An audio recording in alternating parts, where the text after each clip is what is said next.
Folks, the video you're about to watch is part of a series on mowing hay. So whether you're an experienced operator or whether you're a newbie, this should help you. This should be fun for you to watch. You should enjoy yourself and at least enjoy the beauty of the land and this lifestyle. Please don't forget, pound that like button, subscribe to the channel, and see more Stoney Ridge Farm. All right, now let's get busy working. Hey there folks, this is Josh, Stoney Ridge Farmer. Welcome to the farm vlog today. I actually snuck around and I got started without you.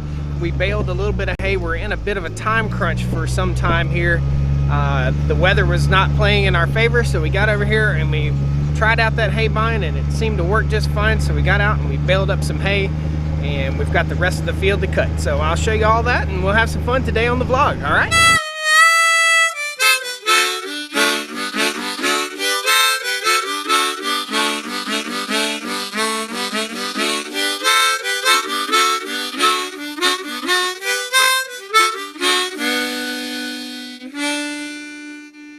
Before we get started, let me pre-apologize for the wind noise, but we're out here in nature. It's beautiful, beautiful day, and we're gonna mow some hay.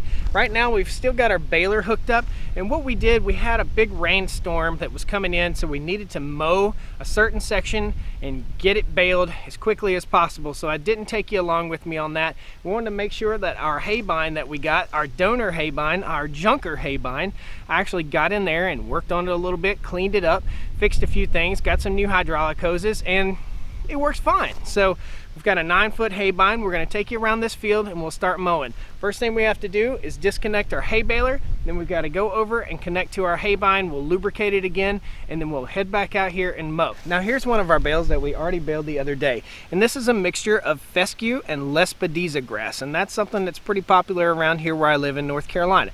Let me show you the field real quick that we're going to mow. So right back here, I already mowed this with the bush hog one time this year, and we're gonna go ahead and cut it for hay. The reason I hit it with the bush hog and didn't mow it for hay the first time was because I wanted to put some green manure back down into the soil. Basically, you have to mow down your grass sometimes just to help replenish the soil. You can't just keep robbing it without pouring tons of fertilizer on there.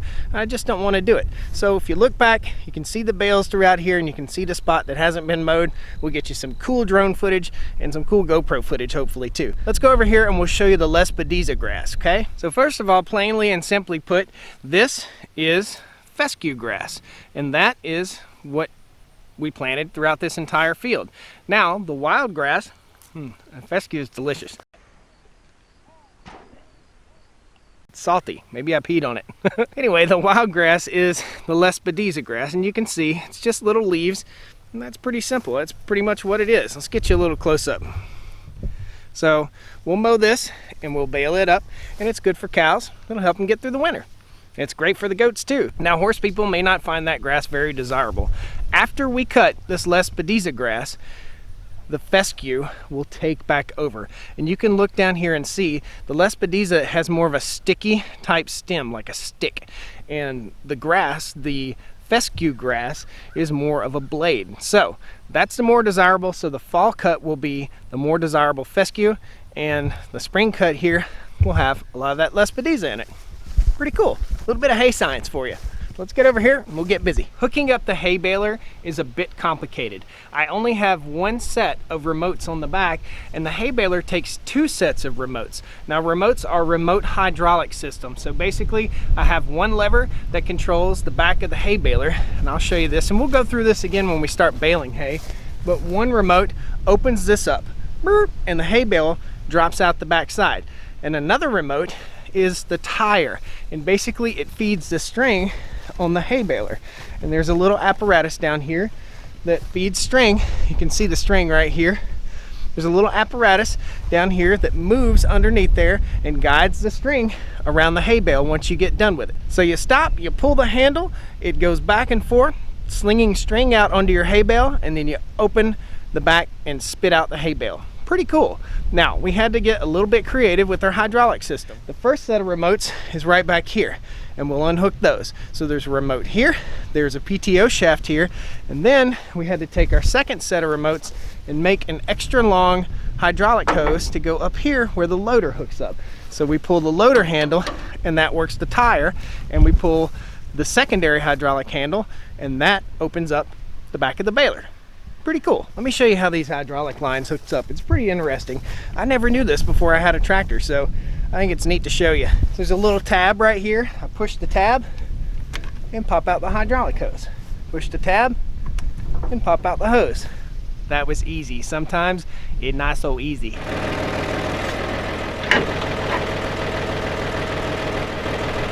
So guys, this is the rusty old crusty hay bind that I pulled out of the woods, and all I had to do was clean it up a little bit, break that cutter bar free. The cutter bar was kind of locked up, and the cutter bar goes like this right here, and that's all I had to do really, was just grease it up. I pressure washed it, got all that old muck off of it, greased it up, and came over here and it started cutting just fine. It's lacking in a few departments, but the price was perfect. Free. Awesome. I'm gonna lubricate this thing really good. We're gonna get started mowing. Just FYI, I don't hook up the PTO shaft before I lubricate. So I lubricate everything really good, and the last thing I do is hook up my PTO shaft and my hydraulics. That way I don't take a risk of this thing somehow kicking on and grinding me up into little bitty bits. So there's probably, I wanna say 9 or 10 lubrication points in here that we have to worry about. We've gotta take care of those lubrication points so the machine lasts. This thing's been sitting outside for at least 5 years, and it fired right up. So we soaked the blade down, the cutter blade down, with some WD-40 overnight. Just let it soak really, really good, and everything fired up and worked great. I'm gonna take you under the machine really quickly and show you what works and what everything does. So let's start at the front of the machine, okay? These little rakes rake as this thing rolls forward. It rakes the grass into here, into these cutter bars, and this cutter bar is right here. You can see those little serrated edges like shark's teeth, and that right there is what cuts the grass. Then it feeds it up into some rollers, a set of rollers that are right in there. Now we'll go on the back side and I'll talk to you about those. Under here are the rollers, and basically these rollers are indexed to roll in upon themselves. In other words, the raised part here rolls in the groove there, and that crimps the grass down so it dries quicker. And we've got some stuff hung up in here, but that's okay, no biggie. And there's also an adjustment here that you can adjust the height of your windrow, and that's what this is called. It spits out a windrow right here, and you'll see that in a second. Right over here is our hydraulic system, and this raises and lowers the machine. So that hydraulic cylinder goes down and it drops the blades all the way down to the ground so that they cut probably 3 inches from the ground.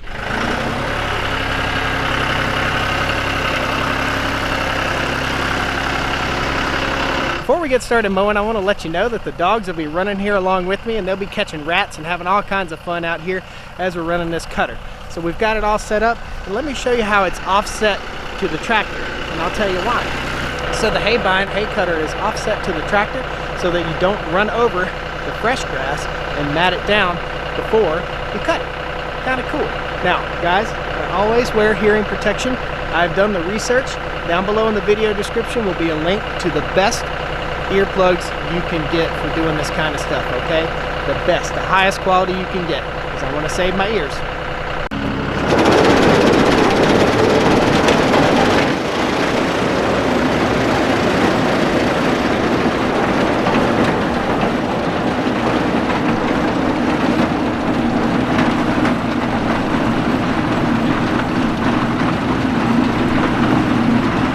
Now you can see what the hay bind actually does. It goes along the ground, the edge of the ground, and just cuts and leaves this big pile right here, and this will sit out over the next day or so, and it'll dry. Then we'll rake it up into big piles, and then we'll bale it. Pretty cool. So let's get you some cool footage of this thing cutting. Just a beautiful day here on the farm, and play a little music and let you enjoy it, guys.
change my hat. The sun was really getting in my eyes, so I changed my hat and we're about to finish up here. But I just wanted to thank you a whole lot for coming today, and be sure and check us out in the next few days. We'll be raking the hay and we'll be baling the hay too, so we'll have videos about raking and baling, and we'll take you around our rake and show you how it all works, and we'll take you around the baler and we'll show you how it works too.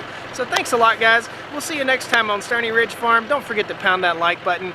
I appreciate you. Come on back and see us. Woo! In the land of the